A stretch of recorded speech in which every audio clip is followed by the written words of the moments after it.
Welcome to the Deep Dive. We're the show that takes, a whole stack of sources, articles, books, research, our own notes, and really boils it down. We pull out the most important nuggets of knowledge, the key insights.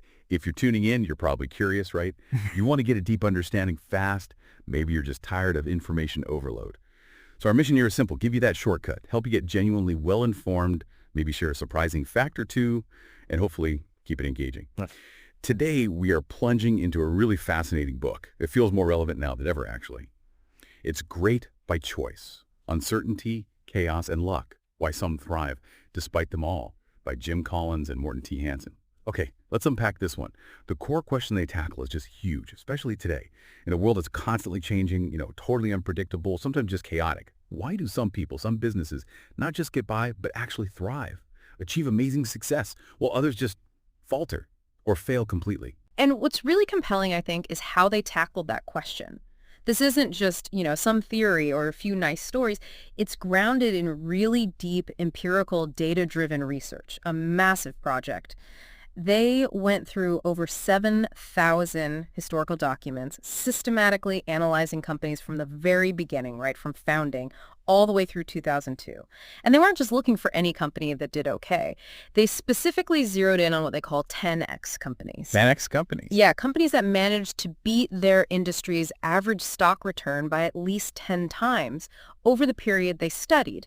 And crucially, this is so important, they didn't just study success on its own. That can be misleading. They compared these 10Xers with carefully picked comparison companies. Okay. Companies in similar industries, facing similar challenges, starting from similar places. This rigorous matched pair method, as they call it, is vital. It helps avoid what's known as sampling on success. Right, where you only look at the winners and assume everything they did was the reason they won. Exactly. This way, you can actually isolate the factors that truly differentiated the great from the merely good, or even the ones that struggled. It pinpoints what really matters. And the findings, honestly, they're pretty surprising, almost counterintuitive in some ways. It turns out that doing exceptionally well in these extreme, uncertain environments, it's not necessarily about being luckier or, more innovative in the way we usually think about it, or even taking wilder risks. It actually boils down to a specific set of disciplined behaviors anyone can work on. That's right. And throughout this deep dive, we're going to explore the 3 core behaviors they found in these 10Xers. They are fanatic discipline, empirical creativity, and productive paranoia. And within those, we'll dig into some really powerful, kind of sticky concepts, things like the 20-mile march, or how to strategically fire bullets, then cannonballs, and the surprising power of something called a SMaC recipe. And the great thing is, while this research looked at businesses, these aren't just corporate buzzwords. These are really human principles, things you can apply pretty much anywhere in life, whether it's personal goals, career challenges, just trying to make sense of this uncertain world, or aiming for steady progress in anything, really. The lessons from these 10Xers, they're incredibly relevant, actionable. So let's dive in. Let's see how we can all learn to thrive, not just survive when things get chaotic. Okay, first up, let's define who these 10Xers actually are. What does that term mean? Basically, they're the winners in Collins and Hansen's research, the leaders who build companies that, like the name says, outperform their industry average by at least 10 times, often during really rough periods. Let me give you a concrete example, one that's almost hard to believe. Southwest Airlines. Think about the period from 1972 to 2002. That airline went through, pretty much every major disruption you can imagine in aviation. Multiple fuel crises, huge deregulation changes, nasty labor strikes, recessions, interest rate spikes, hijackings, and then, of course, the absolutely devastating blow of September 11th. Despite all that chaos, that constant turbulence, if you put just $10,000 into Southwest stock at the end of 1972, by the end of 2002, that $10,000 would have grown to nearly $12 million. Wow. That's incredible. Isn't it? Just an astonishing return. It was 63 times better than the general stock market over that same time. It even beat giants like Walmart, Intel, GE, Johnson & Johnson, Walt Disney. That right there is a 10Xer in action. Not just surviving the storm, but absolutely dominating. And if you connect that to the bigger picture, studying leaders in these extreme chaotic settings, it's almost like a behavioral science experiment, under a microscope. It's like putting them in a centrifuge. When you throw leaders and their organizations into that kind of intense chaos, that unpredictability, it sort of strips away the superficial stuff. And it really highlights the stark differences between greatness and, mediocrity. The research wasn't just about what did successful companies do, it was laser focused on how the truly great leaders differed from the average ones, especially in environments that didn't just expose those differences, but actually amplified them, made the patterns undeniable, the lessons crystal clear. It showed that what helps you thrive in good times isn't always the same thing that helps you thrive when everything seems to be falling apart. Which brings us perfectly to one of the most, I think, compelling analogies in the whole book. It just perfectly captures this 10Xer mindset versus the comparison approach. It's the epic race to the South Pole between Roald Amundsen from Norway and Robert Falcon-Scott from Britain. It's a literal life or death, high-stakes illustration. Disciplined versus undisciplined behavior facing extreme uncertainty. Yeah, and a crucial insight here is just how starkly different their preparation and their whole approach was. Amundsen, he systematically built these enormous buffers, meticulous preparations for basically every conceivable problem, even the really unlikely ones. For instance, setting up supply depots across that huge empty ice sheet. He didn't just put up one flag. He placed 20 black pennants super visible against the snow, right, in precise increments for miles on either side of his main caches. 20? Just for one cache? Well, spread out for miles. It gave him a target more than 10 kilometers wide, just in case he got slightly off course coming back in a blizzard or a whiteout. And he marked his entire path. Every quarter mile with bits of packing cases, every 8 miles with black flags on bamboo poles, not just to find his way back, but also to speed things up on the return. Scott, though, a really dangerous lack of caution. He put a single flag on his main depot. No markings on the path. If he veered off course even a little in bad weather, he was completely exposed. And this difference, it extended to supplies, equipment. It really shows a profound difference in what the book calls productive paranoia. Amundsen started with 3 tons of supplies for just 5 men, calculated for massive redundancy, Scott, only 1 ton for 17 men. And he was relying on horses, motor sledges, man-hauling, all things that turned out to be disastrously unreliable in those conditions. Wow, the contrast is stark. It really is. In his final push for the pole, Amundsen carried enough extra supplies that he could literally miss every single one of his depots and still have enough left over to go another 100 miles past his target. Scott, meanwhile, ran everything incredibly close to his calculations. Missing even one depot meant absolute disaster, and just one small detail sums it up. Scott, the scientist of the expedition, he brought only 1 thermometer for a key altitude measurement. Only one. That seems reckless. Astonishing lack of foresight, right? A single broken instrument could jeopardize vital data. It shows a completely different mindset towards risk and buffers. So the outcome, what does this all mean when you look at what happened? The results just speak volumes, don't they? Absolutely. Amundsen reached the pole on December 15th, 1911, bright sunshine. Plants the Norwegian flag. He was nearly 500 miles back north on his return journey when Scott finally dragged himself there.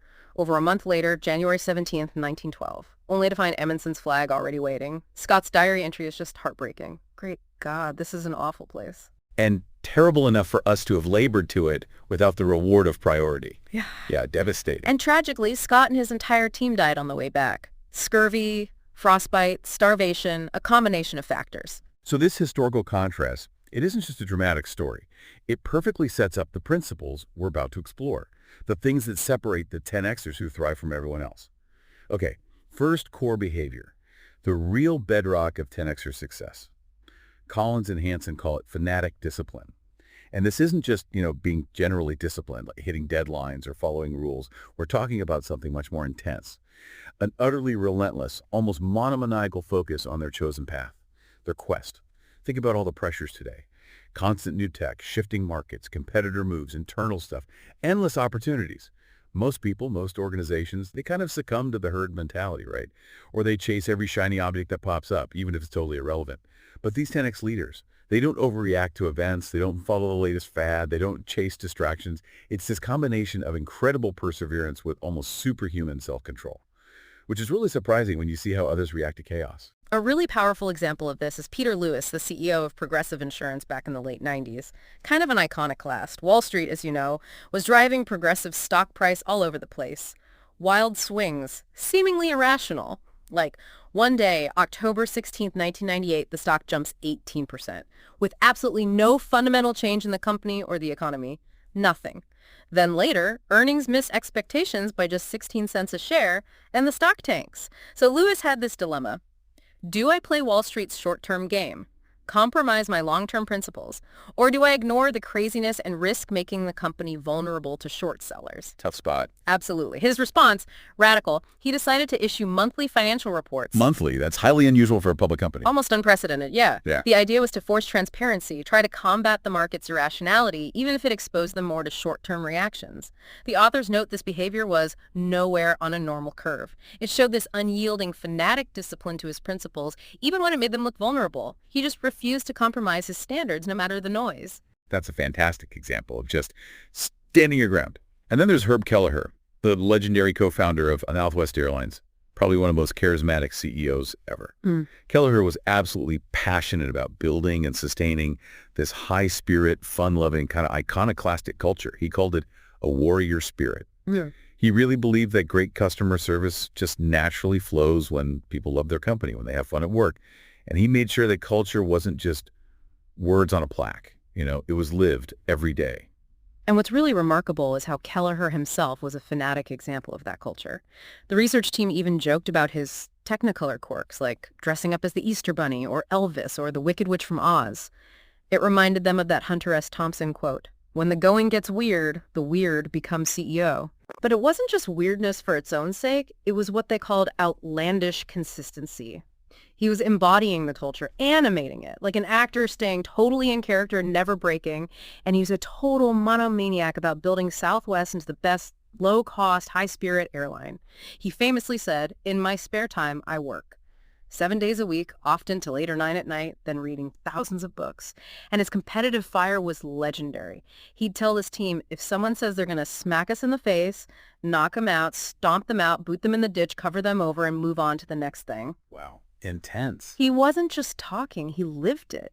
His fanatic discipline was about maintaining that unique culture and the low-cost model above all else, resisting endless temptations to add frills or stray from their core. So if we connect this back to you, the listener, it's not about being rigid or inflexible, is it? It's more about this unwavering commitment to a chosen path, a core purpose, a set of principles, especially when facing huge external pressures or those tempting distractions. That's fanatic discipline, and it's way rarer than you might think. Okay, moving to the second key behavior, empirical creativity. This is about getting beyond just conventional wisdom or opinions or hunches, and instead relying on direct observation, practical experiments, cold, hard evidence. It's not creativity just for show or blindly following untested ideas. It allows for bold moves, truly innovative stuff, but it's always grounded in rigor, in data, creativity backed by evidence. One of the most compelling stories here, I think, is Andy Grove, the brilliant, often famously blunt CEO of Intel, and his personal journey with prostate cancer in 1994. When his PSA test came back with a worrying number, most people, myself included, what would we do? Immediately find the best urologist, right? Yeah, absolutely. Not Grove. He basically became his own researcher, turned his own health into almost a scientific project. He started reading research articles written by medical scientists, for medical scientists, deep dives into the biochemistry, the complex stats of prostate cancer, the pros and cons of different treatments. He even tested the tests, sent blood samples to different labs to empirically calibrate the variations in readings. He understood that even the data needed checking. That's incredible diligence. It is. And even after seeing the urologist, getting scans, Grove didn't just rely on the doctors for a treatment plan. He went even deeper into research, directly to original sources, got all the articles cited in a reference book's bibliography, read those, then searched for newer literature published after that book, got those articles. While still running Intel. Exactly.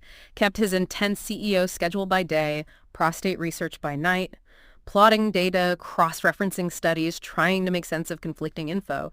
He realized there was this huge intellectual debate about treatments, and he had to, as he put it, draw his own decision trees, come to his own data-driven, logical conclusions. He said he realized he had to do some cross-disciplinary work on my own, not just delegate or trust blindly. That's just, wow. Yeah. It's unusual, certainly creative in its independence, but so deeply grounded in evidence. It wasn't about being difficult, was it? It was about using data to strengthen his own thinking and make the absolute best decision under complex uncertainty. And it raises that question for us, doesn't it? How often do we just accept conventional wisdom or what the experts say without digging into the data ourselves? Amundsen's decision about his base camp choosing the Bay of Whales is another perfect example of this empirical creativity.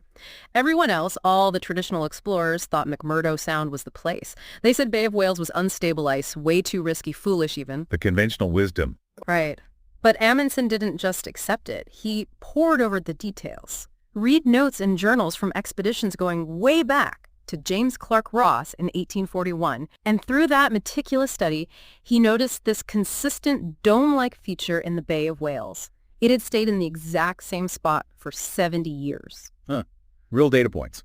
Exactly. Based on that historical empirical evidence, he concluded that this specific part of the ice barrier was actually stable, even if unconventional. As his biographer wrote, Amundsen was the first to draw the obvious conclusion because he was the first to study the sources. He was that rare creature, an intellectual polar explorer with the capacity to examine evidence and make logical deductions. He questioned the assumption, dug into the details, the evidence, and made a bold but empirically grounded decision. And it gave him a 60-mile head start on Scott to the pole. It just shows the courage it takes to defy conventional wisdom, but doing it with data and rigorous thought behind you. It's a powerful reminder, definitely. Question assumptions. Validate with evidence. Don't just follow the crowd. That kind of independent, evidence-based thinking. So it's a real hallmark of these 10Xers. Okay, next up. Productive paranoia. Now, this doesn't mean being paralyzed by fear or just being risk-averse. Not at all. It's more like a hypersensitivity to changing conditions. A deep awareness that even when things are great, they can and often do change. Suddenly, violently fast, 10Xers are constantly asking, what if? It's proactive, vigilant, not reactive and fearful. And the contrast here is really fascinating. Think about David Breashears, the mountaineer and filmmaker. He successfully filmed on Everest, brought his whole team home safe in 1996. Compare that to Rob Hall and Scott Fisher, who led client trips in the exact same 1996 disaster. They tragically died along with 8 of their clients.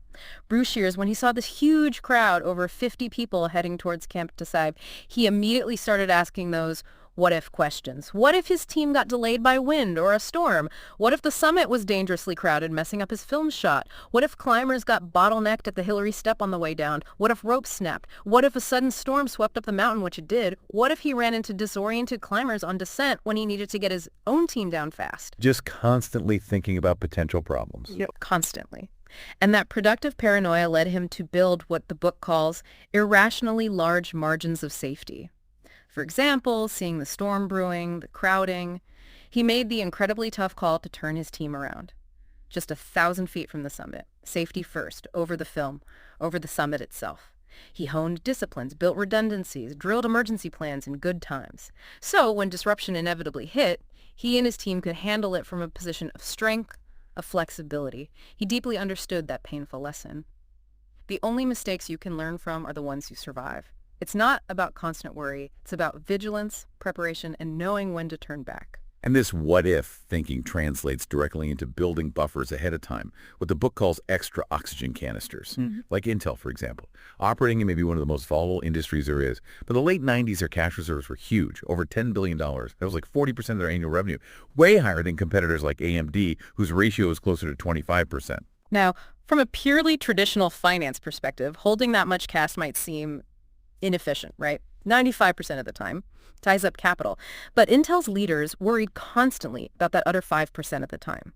When some catastrophe might hit the industry, some unexpected shock might batter them, wipe out competitors. They anticipated the downturns, the patent fights, the price crashes.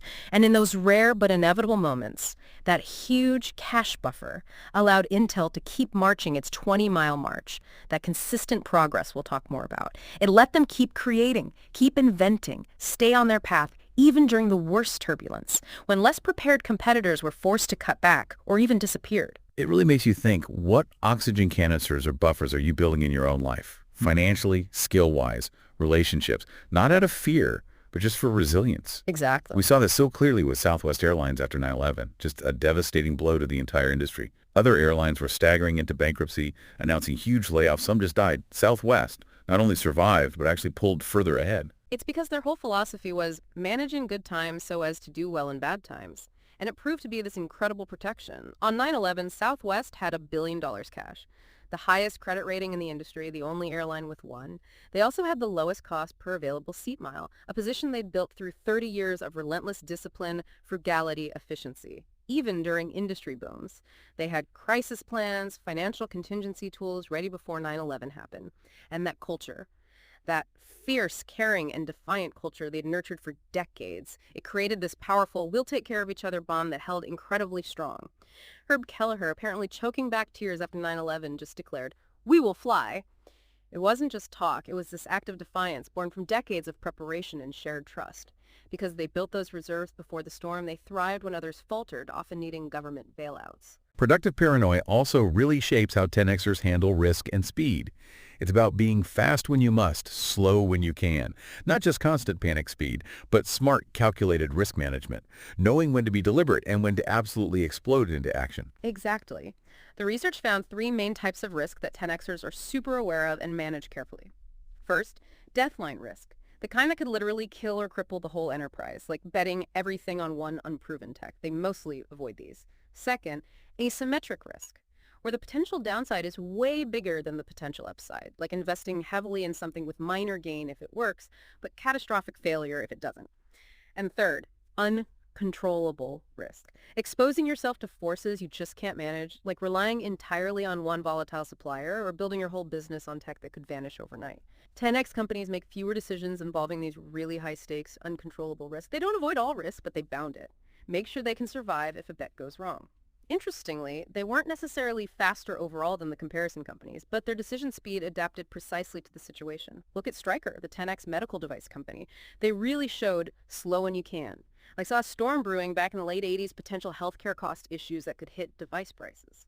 So they started building up cash, their oxygen canisters. But John Brown, their leader, didn't rush into a big acquisition right away. He let the situation unfold, prepared to act fast when the time came, canously. It wasn't until the late 90s, over a decade later, when the risk profile began to change rapidly, hospitals consolidating buying power, the industry shaking out, that Stryker swooped in, bought Medica, and secured itself one of the top 3 spots. Patient and deliberate when the risk was distant. But then brutally fast and decisive when it became immediate and the empirical evidence was clear. Then you have Intel's response to Motorola in the mid-80s. Operation CRUSH, they called it. Intel admitted they messed up by not seeing the threat from Motorola's 68,000 chip earlier, almost lost a critical market. But once they did see it, they launched their counterattack in just 7 days. But here's the crucial part. It wasn't a panicked, thoughtless reaction driving that speed. It was fiercely disciplined thought first, then rapid execution. The Intel team didn't just jump. They first zoomed out, understood why Motorola was winning, how critical this was, how to counter it definitively. They spent intense, focused time debating, analyzing data, building a detailed 5-point strategy, a precise schedule, focusing on Intel's strengths in memory and manufacturing. Even facing a fast, dangerous threat, they were deliberate. Formulated a smart, rigorous strategy before acting incredibly fast. A fast threat doesn't mean abandoning disciplined thought. It means compressing the time for both. Or think about Amgen's team in '87, facing that incredibly tight deadline for their breakthrough drug, EPO, the Simi Valley hostages. Right. They literally moved copiers, files, sleeping bags into motel rooms, cut off normal life, embraced a brutal, non-stop schedule. For 93 straight days, morning to night, week after week, churning out that massive 19,578-page FDA application, meticulously ensuring every single detail was perfect. They knew it was a race, but they didn't cut corners on quality for speed. They cranked up the intensity to extreme levels, went fast enough to win without sacrificing rigor. That contrasts sharply with Genentech, a competitor who apparently didn't execute as well on a similar drug application, which hurt them badly. Amgen's disciplined intensity won the market. And bring it back to Amundsen. We know he was this meticulous planner, right? Calculated every detail for his original North Pole trip. But when he learned the North Pole had unexpectedly been reached by someone else, his goal vanished. He pivoted dramatically, changed his entire objective from north to south, kept it secret until he was well on his way. He zoomed out, saw the changed world, then immediately zoomed back in to execute a new, equally meticulous plan with his usual discipline. Adjusted his whole strategy. It really makes you ask yourself, right? In your own life, are you prone to quick, panicky action when things feel threatening? Or do you have the discipline to be fast when you must, slow when you can?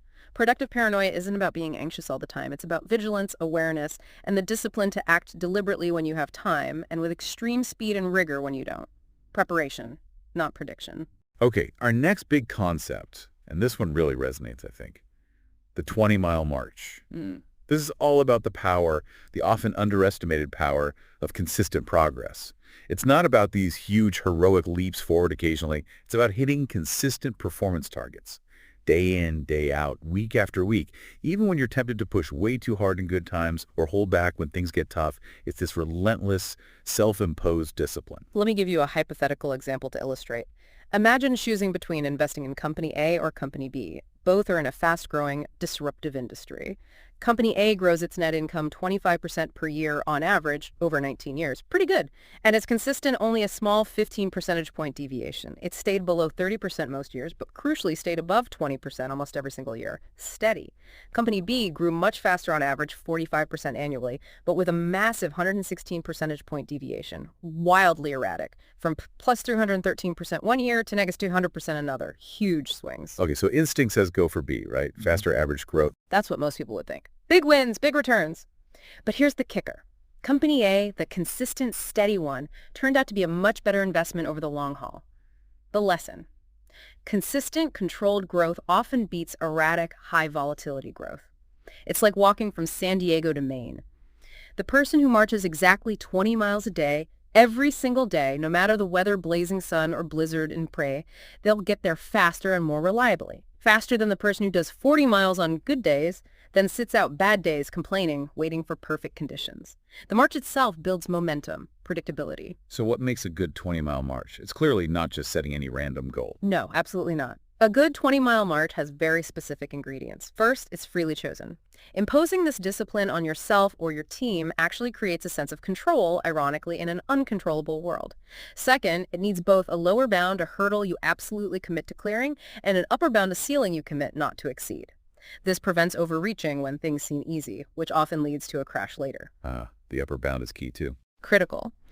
Third, it's tailored to the specific enterprise and its environment. Southwest March wouldn't work for Intel. Fourth, it's largely within your control to achieve. Your success doesn't depend on luck or market conditions you can't influence. Fifth, it has a Goldilocks time frame. Not too short, not too long, just right to maintain focus but allow for real progress. Sixth, it's designed and self-imposed, not dictated by outsiders like analysts or competitors. And finally, most importantly, achieved with great consistency. Good intentions don't count. Occasional sprints don't count. Just hitting the mark again and again. And it doesn't have to be purely financial. It could be a creative march, a learning march, improving service, any measurable, consistent progress on something vital. Let's look at some real examples of this consistency. Peter Lewis at Progressive Insurance, besides those monthly reports, he had this strict metric: grow only at a rate where they could maintain top-notch customer service and a profitable combined ratio averaging 96%. Right. Meaning for every $100 in premiums, they paid out no more than $96 in losses and overhead.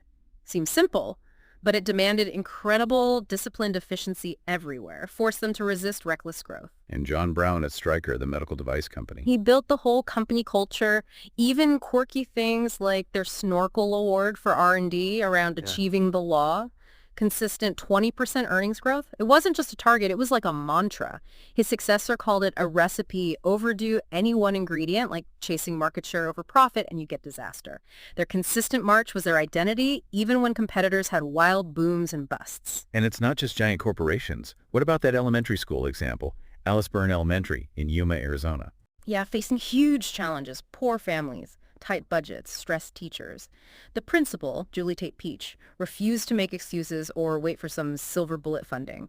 Her school, with similar challenges to a comparison school nearby, consistently boosted third-grade reading scores by 20 percentage points. Eventually beat the state average. How?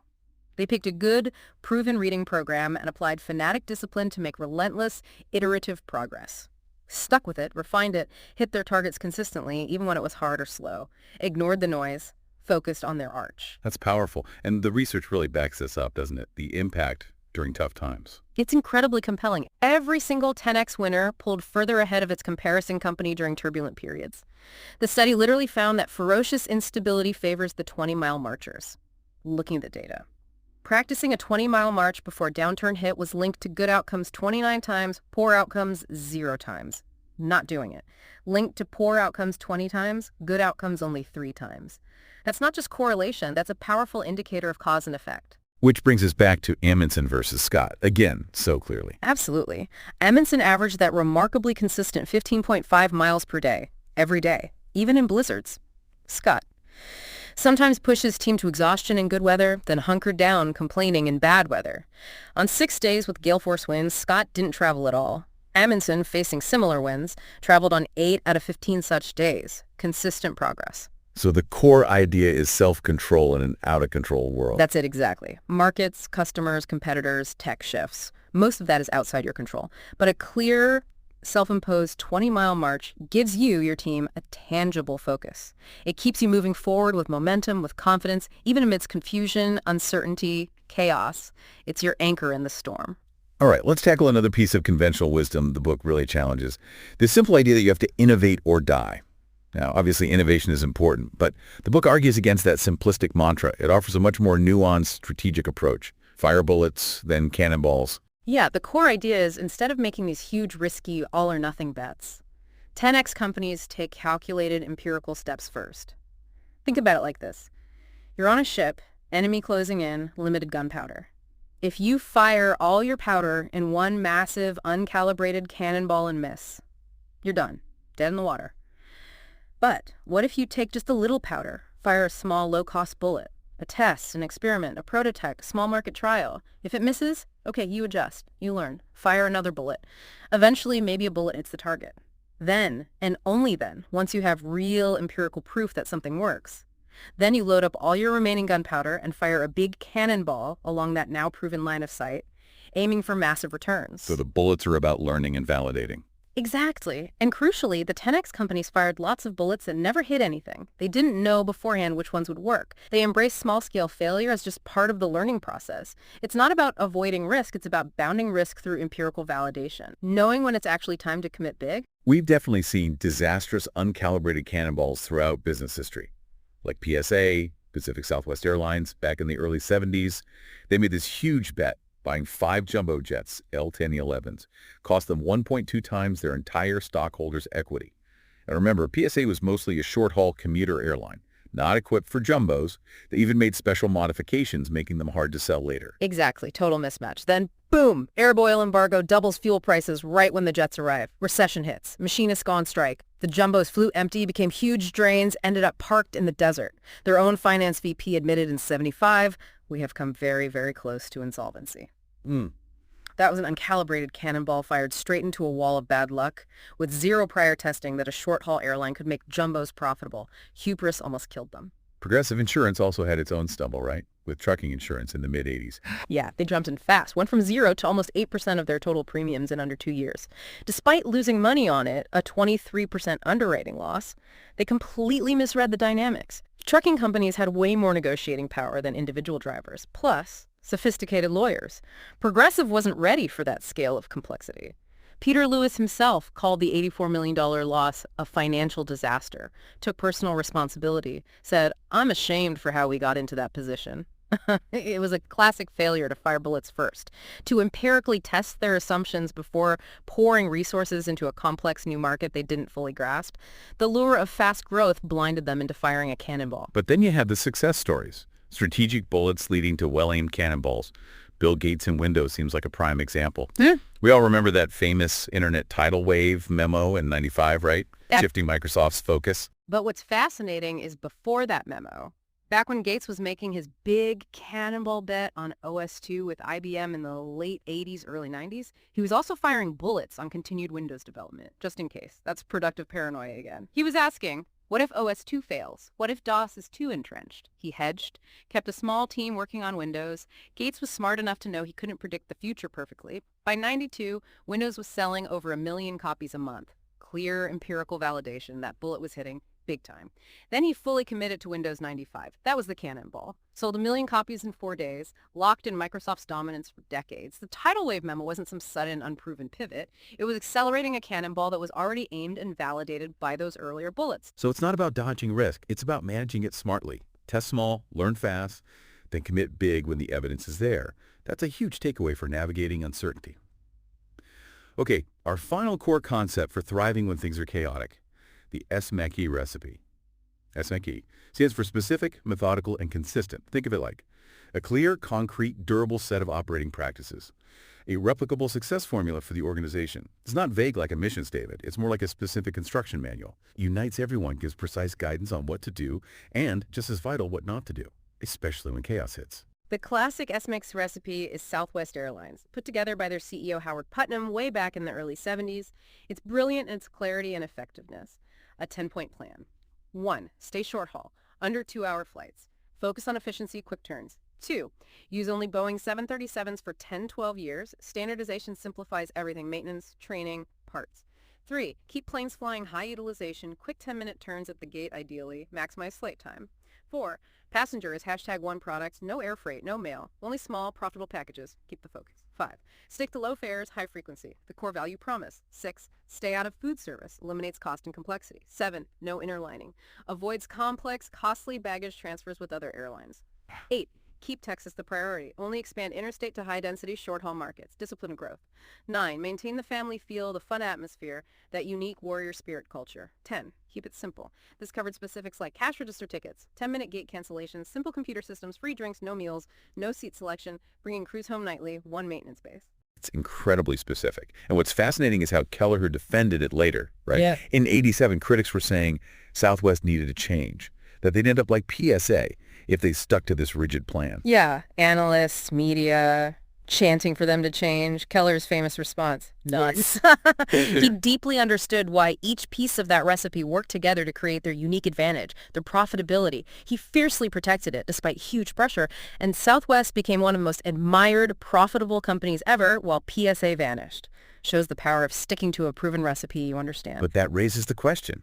If consistency is so powerful, why do we see so much frantic, often misguided change in less successful companies? That's a great point. The book argues change itself isn't the hardest part. What's really hard is figuring out what works, understanding why it works, knowing when to change, and, crucially, knowing when not to change. The key is separating temporary noise market swings, fads, from genuine fundamental shifts that actually require amending your core recipe. Look at Intel's huge shift from DRAM memory chips to microprocessors. In 1985, Intel faced a really bleak situation in DRAMs, brutal Japanese competition, price wars. They confronted the brutal fact that memory just meant bleeding and misery. So they had to change. Yes, but they didn't just react by suddenly inventing the microprocessor. Remember fire bullets? They've been firing bullets on microprocessors since 1969. Ted Hoff's invention. They'd gradually built momentum, gathered empirical proof for over a decade. So when the DRAM market finally died, they didn't panic. They had a ready-made amendment to their SMaC recipe, already validated, waiting. They prepared for that pivot. That contrasts sharply with a company like AMD. The book mentions they often lurched between different strategies. Exactly. Total quality management, then virtual strategy, then customer-centric innovation.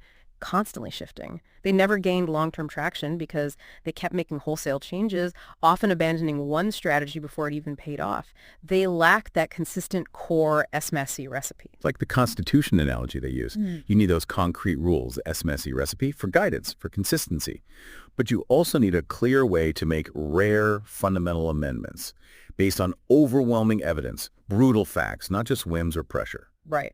And the authors stress, if you get your SMaC recipe right, based on real insight, empirical proof, it should serve you well for a long, long time. But fundamental change has to be possible when conditions truly demand it, and you have the evidence. So connecting this back to you, the listener, don't chase every new fad. Don't react to every bit of noise. Find what really works for you, for your organization. Make it specific. Make it consistent. And only change that core recipe when the conditions truly, fundamentally shift and you have compelling evidence. Brutal facts, not just a gut feeling. Okay, one of the most surprising findings, I think, really challenges a common belief, the role of luck. The research found, and this is counterintuitive, the 10X companies did not generally get more good luck or less bad luck than their comparison companies. Both groups had similar amounts of both good and bad luck events over the years. That completely reframes how we think about success. It really does. It shifts the crucial question. It's not, are you lucky or are you unlucky? It's, do you get a high return on luck, ROL, they call it, meaning what do you do with the luck you get, good or bad? How do you capitalize on it or mitigate it? And they define a luck event carefully. 3 tests. 1 happens largely independent of what the key people do. 2 has significant potential consequences, good or bad.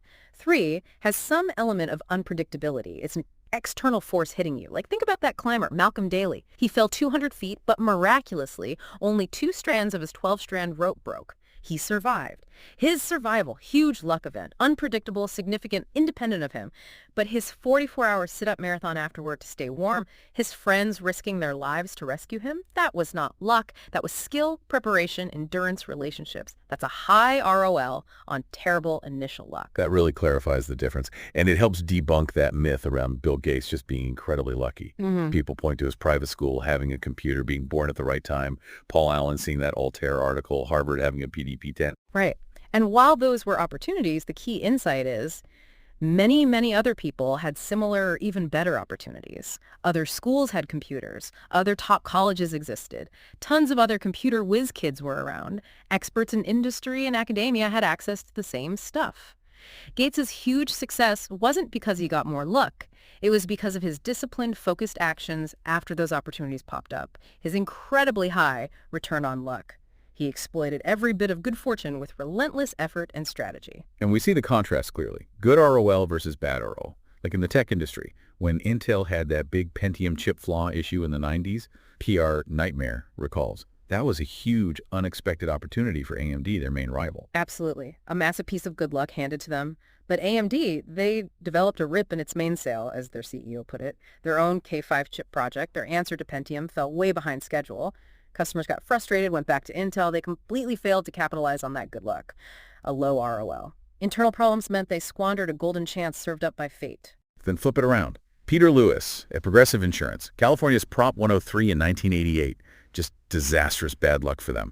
Mandated 20% price cuts, big refunds, hit Progressive really hard, almost a quarter of their business. Look, terrible. But Lewis famously called it the best thing that ever happened to this company. Why? Because Progressive used that devastating bad luck as a catalyst to create their legendary immediate response claims service, 24/7/365 service, adjusters going straight to accidents, issuing checks within hours, sometimes before the tow truck arrived. Wow, that's a radical change. Totally radical. It wasn't just fixing a problem. It transformed their customer experience, propelled them from #13 to #4 in the market by 2002. That's an incredibly high ROL on bad luck, turning a crisis into their biggest competitive edge. Or remember Dane Miller at Biomed, the orthopedic company CEO who ran things super lean early on. He literally started raising cows behind their barn headquarters as a cattle farming hedge play for food if they ran out of cash. Raising cows. Seriously. Seriously. Seems irrational, right? But that extreme buffer, born of productive paranoia, ensured they simply survived. It kept them in the game long enough to benefit from future good luck when it eventually came along. It's extreme, but it shows the mindset. So the key takeaway on luck is really clear. Luck favors the persistent, but you can persist only if you survive. The 10Xers' productive paranoia, those oxygen canisters, the buffers, their fanatic discipline, their empirical creativity, all of it worked together to keep them in the game, long enough for good luck to show up again, and crucially, equip them to make the absolute most of it when it did. Exactly. So for you listening, stop worrying if you're lucky enough. Focus instead really intensely on what you do with the circumstances you get, good or bad, your resilience, your preparation, your choices. That's what determines your return on luck, way more than the luck itself. Okay, before we wrap this up, we should briefly touch on one more crucial principle.